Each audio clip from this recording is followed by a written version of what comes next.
In this film, we will outline the areas you need to think of when it comes to health and safety, and show you that health and safety need not be confusing. An introduction to health and safety. If you saw a child in any of these situations, would you stop them before anything happened? Yes, of course you would. Whether or not the child was anything to do with you, you wouldn't let them put themselves into a dangerous situation. This is the most important thing to remember when considering health and safety. Don't allow yourself to be put in a dangerous situation. When it comes to health and safety, you may only get one chance. Health and safety is not something to be scared of. It is not just a term thought up by employers to confuse workers. It is a government legislation that aims to ensure that the workforce is safe. There are guidelines that employers have to follow. However, it is also your responsibility. The Health and Safety at Work Act 1974 states, "It shall be the duty of every employee while at work to take reasonable care for the health and safety of himself and of other persons who may be affected by his acts or omissions at work." This means that you have to think about health and safety and not just leave it to your designated health and safety officer. This film will give you a good understanding of the areas you have to consider when thinking about health and safety. These include fire safety, workplace safety, personal protective equipment, PPE, and control of substances hazardous to health, COSH.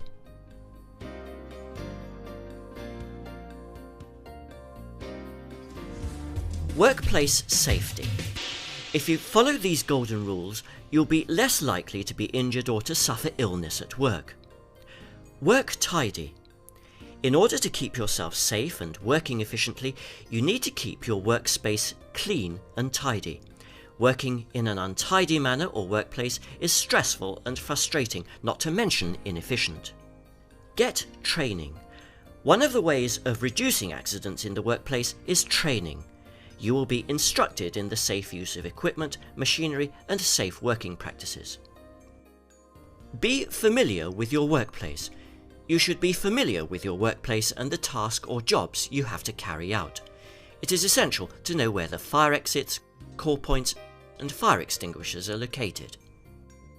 Read the labels. Before using any product, always read the label for instructions and directions for its safe use, handling, and storage. Do what the signs say. Signs in the workplace are put up for a purpose. Obey them, they are there for your safety.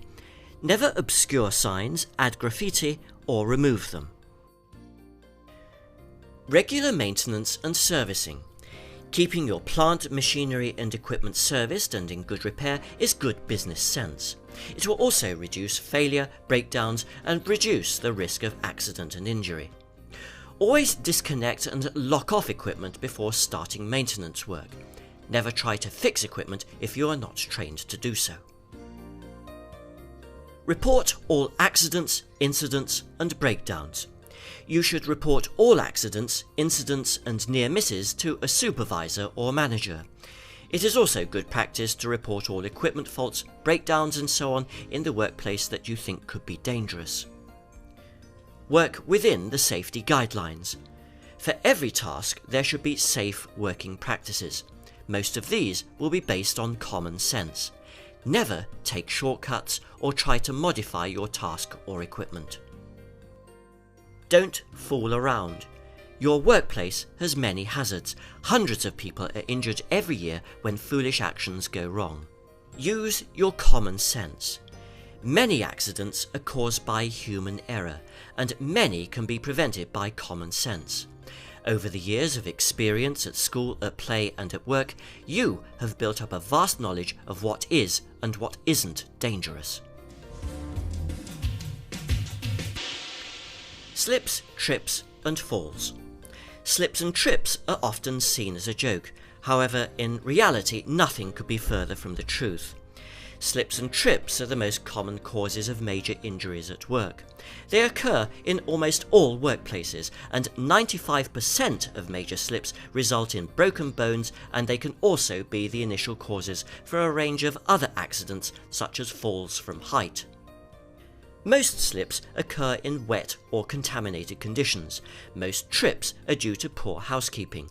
The solutions to both are often simple and cost-effective. Your workplace will have many hazards, some of which are obvious and some that are not. These are some of the most common causes of slips, trips, and falls. Liquid spills. If you spill liquid, or see a liquid spill, whether it is water or any other liquid, clean it up immediately, because the next person might not see it and slip. Footwear. Always wear suitable footwear for the job you are doing. Uneven surfaces and stairs.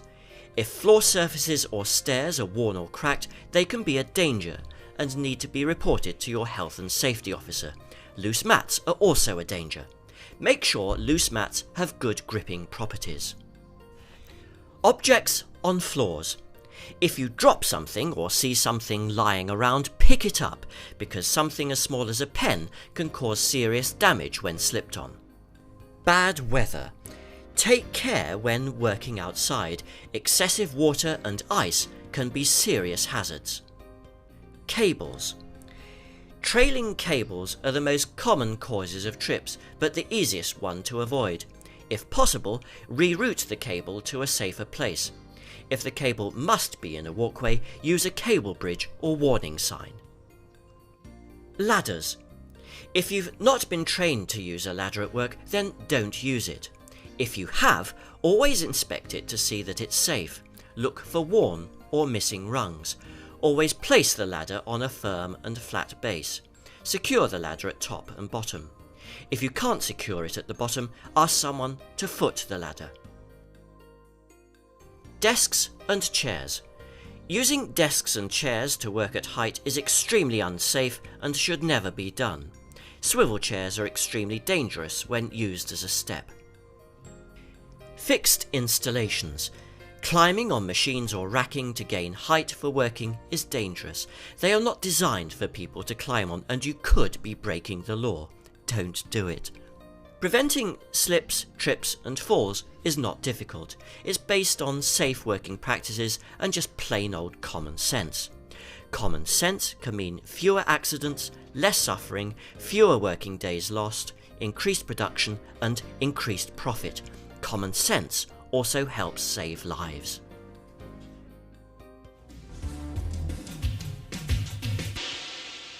Manual handling. Lifting, carrying, pushing and pulling are things we do every day without thinking, but these manual activities are one of the greatest causes of industrial injury within the workplace. If we think again about our little friend, we should realise that we shouldn't put ourselves into a dangerous situation. There are many things that you need to remember when thinking about the 4 categories of manual handling. Lifting. Stop and think. If you don't feel you can lift it, don't. If, however, you feel you can, place yourself in a good position, bend the knees and keep your back straight. Take a grip on the load and start to lift in a smooth upward movement. If you think at the start of the lift that the load is too heavy, don't continue. When you arrive at your destination, you need to reverse the lifting procedure to put your load down. Carrying. When carrying, keep the load close to your body and always maintain control. If there is one side of the load that is heavier than the other, then the heavier side should be closest to your body. Pushing. There are many products designed to help you move loads, from pallet trucks to wheelbarrows. However, the techniques are the same for all. Having checked that the route you are going to take is clear from people and obstructions, take a firm grip of the handle or handles, take the weight of the load, lean forward and use the power in your legs to push off. Pulling. Pulling is the least acceptable method of moving a load, but sometimes it's just unavoidable. If you find that you have to pull a load, maintain a straight back, grip the trolley or truck firmly, take the weight and use the power from your legs to start the movement slowly, smoothly and in a controlled manner. To recap, always use the correct technique and remember manual handling is your last resort. Use a mechanical aid if you can. We will now move on to possibly the most important aspect of health and safety. Fire safety. Fire can have devastating effects. It kills, injures, destroys property and destroys business. Under the law, your employer has a duty to undergo a range of fire prevention and risk reduction procedures such as fire risk assessment, regular and adequate fire training of staff, safe and adequate means of escape, installation of fire safety equipment and fire emergency procedures. It can be reasonably easy to reduce the risk of a fire. Simple housekeeping seriously reduces the risk of a fire breaking out. It's usually when negligence takes place that fire hazards develop. The accumulation of rubbish is a potential fire hazard and is unnecessary. If you see a situation which you feel is a potential fire hazard, tell your supervisor or designated fire officer. When you start work either for a new company or in a new building, you must find out where the emergency exits are located and also where any fire extinguishers are positioned, and take notice of fire safety signs. You also need to know where your fire assembly point is. During a fire emergency, there are several important things that you need to do. Raise the alarm. Make sure the alarm has been raised. Don't assume that someone else has done it. Contact the emergency services. Some systems are linked directly to the fire brigade. If yours is not, call them as soon as it is safe. Evacuate the building. Only fight the fire if it is safe to do so. If it is safe, make sure you select the correct extinguisher. Red, water. For use with fires such as wood, textiles and paper, never on electrical fires. Black, CO2. Very good general purpose fire extinguisher, especially electrical fires. Blue, dry powder. Very good general purpose fire extinguisher, can however leave deep-seated fires to smoulder only to reignite later. Cream, foam. Suitable for most flammable liquid fires. If it is not safe to fight the fire, leave immediately. Don't stop to pick up any personal items and never return to a burning building. If you can, shut doors and windows in order to starve the fire from the oxygen it needs to spread.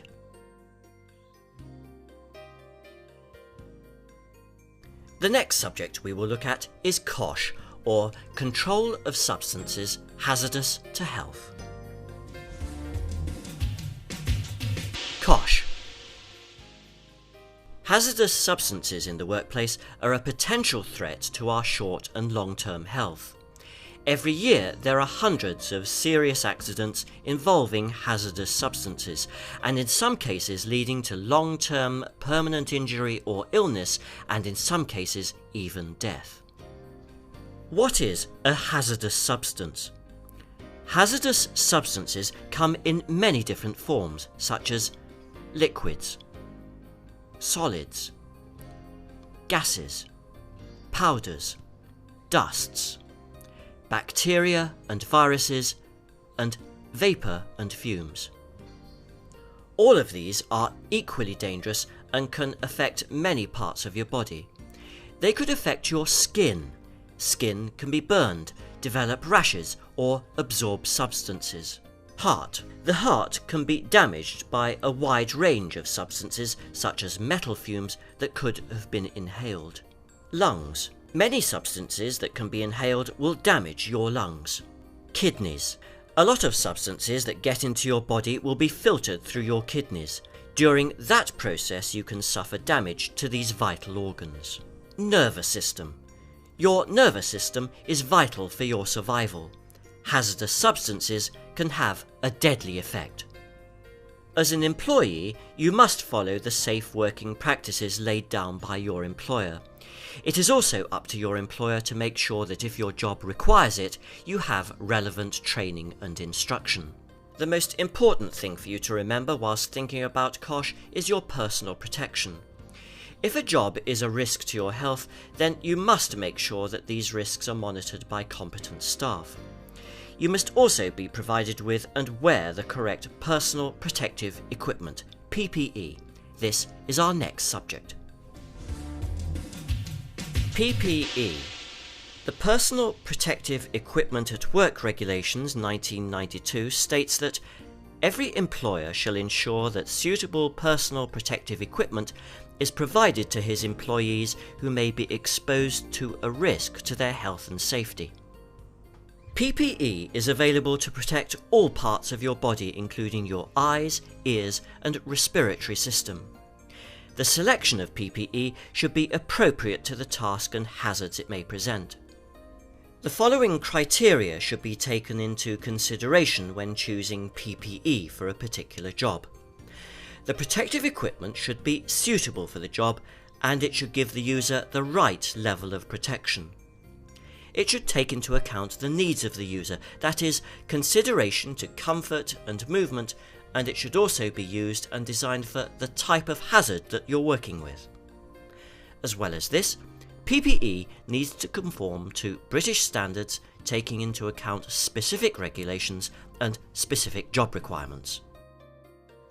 There is personal protective equipment to cover every part of the body. Head, hard hats and hairnets. Eyes, goggles, safety glasses or full face protection such as welding masks.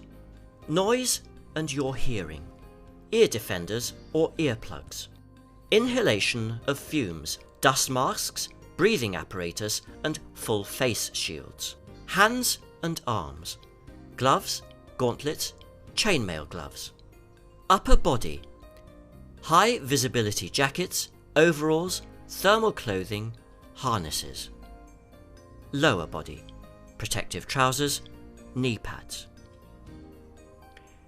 Footwear, strengthened toe caps, slip-resistant soles. Specialist disposable gear. Certain PPE is meant as single wear only or disposable after use. It is vital that these types of PPE are only used once. They may present a contamination risk to you or other people if reused. Use it and dispose of it properly.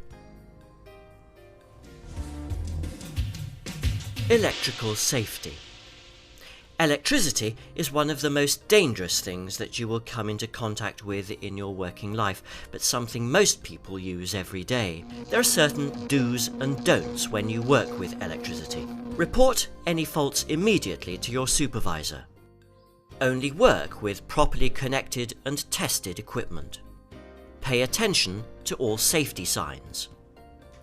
Ensure that any equipment you use is properly maintained. Inspect any electrical equipment, cables and connections before switching on. Only use CO2 fire extinguishers when fighting electrical fires. Don't overload circuits and sockets. Never work with poorly maintained or faulty equipment. Don't use electrical equipment in damp or wet conditions. Don't work on any equipment that you have not been trained on. Don't make your own repairs, leave them to qualified electricians. That brings us to the end of the basics of health and safety. I hope we have proved that health and safety is not something that you need to be scared of, and thinking simply about a situation often shows us what we need to know.